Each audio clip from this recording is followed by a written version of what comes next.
எடப்பாடி தலைமையில் இன்று மாலை புதிய அரசு பதவியேற்க உள்ளதற்கு அதிமுக நிர்வாகிகள் மகிழ்ச்சியும் வரவேற்பும் தெரிவித்துள்ளனர். அவர்களது கருத்துக்களை இனி பார்க்கலாம். எங்களுடைய புரட்சி தலைவி அம்மா அவர்கள் வென்றிருக்கிறார்கள். அம்மா அவர்கள் எங்கள் இதயத்தில் இருக்கிறார்கள்.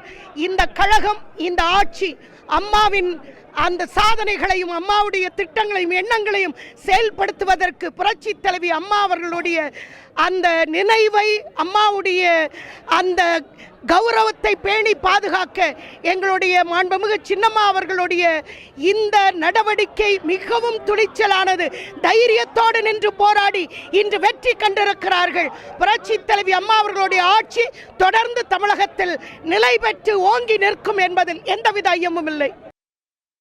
ஆளுநர் கூப்பிடுவதற்கு எங்கள் அழைப்பதற்கு ஒரு காரணத்தை சொன்னார்கள். சின்னம்மா மீது வழக்கு இருக்கிறது, அந்த வழக்கு தீர்ப்பு வருகிற வரை நான் காத்திருக்கிறேன் என்று சொன்னார்கள். சரி, காத்திருக்கட்டும் என்று நாங்களும் அமைதியாகத்தான் இருந்தோம். இப்பொழுது சின்னம்மாவுடைய தீர்ப்பு வந்து விட்டது. அதற்கு பின்னாலே எங்களுடைய சட்டமன்ற உறுப்பினர்கள்லாம் ஒட்டுமொத்தமாக இருந்து எடப்பாடி பழனிசாமி அவர்களை சட்டமன்ற குழு தலைவராக தேர்ந்தெடுக்கிறார்கள். அதற்கு பின்னாலே மனு கொடுத்திருக்கிறார்கள். அந்த மனுவை பரிசீலித்து பார்த்து இன்றைக்கு நியாயம் யார் பக்கம் இருக்கிறது என்பதை உணர்ந்து 8 பெரிதா 124 பெரிதா என்று பார்த்து, சாதாரண மாணவர்களுக்கு கூட அந்த கணக்கு தெரியும். அந்த கணக்கை நன்றாக பார்த்து தான் ஆளுநர் தீர்க்கமாக நடவடிக்கை எடுத்திருக்கிறார். காலதாமதம் செய்தாலும் நல்ல முடிவை எடுத்திருக்கிறார். தர்மம் வெல்லும் என்பதை வெளிக்காட்டுகிற விதத்திலே இன்றைக்கு தர்மம் வென்றிருக்கிறது, அதர்மம் தோற்றிருக்கிறது. மேதகு ஆளுநர் அவர்கள் தாமதமாக தந்தாலும் கூட ஒரு நல்ல செய்தியை தமிழக மக்களுக்கு தந்திருக்கிறார்கள். இது நல்ல செய்தி. அதை நாங்கள் தாமதமாகவே கருதவில்லை. அவர் நன்றாக யோசித்து பார்த்து ஒரு நல்ல முடிவை தமிழ்நாட்டு மக்களுக்கு தெரிவித்திருக்கிறார். அதற்காக நாங்கள் மிகவும் நன்றியை தெரிவித்துக் கொள்கிறோம்.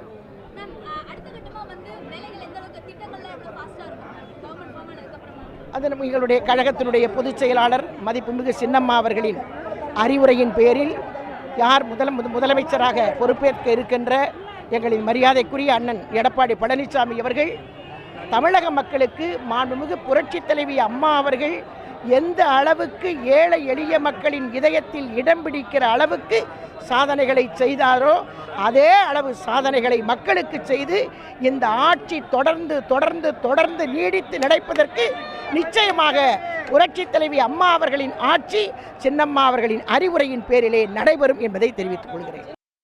எங்களை பொறுத்த வரைக்கும் இதய தெய்வம் புரட்சி தலைவருடைய இரத்தத்தின் இரத்தமான இதய தெய்வம் புரட்சி தலைவி அம்மா அவர்களுடைய உண்மையான விசுவாசிகளுக்கு கிடைத்த ஒரு மிகப்பெரிய வெற்றி. அதுதான் உண்மை. இன்னைக்கு இங்கே இருக்கிற அத்தனை எம்எல்ஏக்களும் ஒரே முடிவாக அம்மா அவர்களுடைய உடன்பிறவா சகோதரியாக தியாக தலைவியாக இருக்கிற சின்னம்மா அவர்களுடைய சத்தியத்தை நிறைவேற்றுகின்ற ஒரு அற்புதமான தீர்ப்பு இது. ஆக இந்த தீர்ப்பு எங்களுக்கு மிகுந்த மகிழ்ச்சி. மேதகு கவர்னர் அவர்களுக்கு எங்களுடைய உளமார்ந்த நன்றியை இந்த நேரத்தில் தெரிவித்துக் கொண்டு, ஆக இங்கிருந்து ஏமாற்றி போனவர்களை பற்றி புரட்சி தலைவர் ஒரு படத்தில் அழகா பாடியிருக்காரு. படகோட்டி படத்தில், போனவன் போனாண்டி வந்தாலும் வருவாண்டி. இன்னைக்கு அப்படி ஆகி போச்சு. ஆக இது உண்மைக்கு கிடைத்த வெற்றி, விசுவாசத்துக்கு கிடைத்த வெற்றி, சின்னம்மாவுடைய சபதத்துக்கு கிடைத்த ஒரு பிரம்மாண்டமான வெற்றி என்பதைத்தான் நாங்கள் பார்க்கிறோம். அண்ணா திராவிட முன்னேற்ற கழகத்துடைய சட்டமன்ற உறுப்பினர்களும் நிர்வாகிகளும் பொறுப்பாளர்களும் அத்தனை பேரும் ஒற்றுமையாக இருந்து கழகத்தை காப்பாற்ற வேண்டும் என்ற எண்ணத்தின் அடிப்படையில் மீண்டும் சின்னம்மாவுடைய வழிநடத்தலோடு ஆட்சியோடு திரு எடப்பாடி கே பழனிசாமி அவர்கள் சட்டமன்ற குழு தலைவராக தேர்ந்தெடுக்கப்பட்டு பல்வேறு மிரட்டல்கள் சோதனைகள் வந்தபோதும் 2-3 நாட்களாக ஒற்றுமையாக இருந்து இன்றைய தினம் கவர்னர் அவர்கள் எடப்பாடி பழனிசாமி அவர்களை பதவியேற்பதற்காக அழைத்திருக்கிறார்கள். தமிழ்நாட்டு மக்கள், நிர்வாகிகள், பொறுப்பாளர்கள் அத்தனை பேரும் இன்றைக்கு சந்தோஷமாக இருக்கிறார்கள். மாண்புமிகு அம்மா அவர்களுடைய நல்ல ஆட்சி, தமிழ்நாட்டு மக்களுக்கு நன்மை செய்கின்ற ஆட்சி. அம்மாவுடைய ஆட்சியில் என்னென்ன திட்டங்கள் எல்லாம் சொன்னார்களோ செய்தார்களோ, சென்ற 2014 சட்டமன்ற தேர்தலில் சொன்ன வாக்குறுதிகள் அத்தனையும் இன்றைக்கு மரியாதைக்குரிய அருமையண்ணன் எடப்பாடி கே பழனிசாமி அவர்கள் முதலமைச்சராக பதவியேற்று அவருடைய அமைச்சரவை நிச்சயமாக நிறைவேற்றி தரும் என்பதை இந்த நேரத்தில் நான் பணிவன்போடு தெரிவித்துக் கொள்கிறேன்.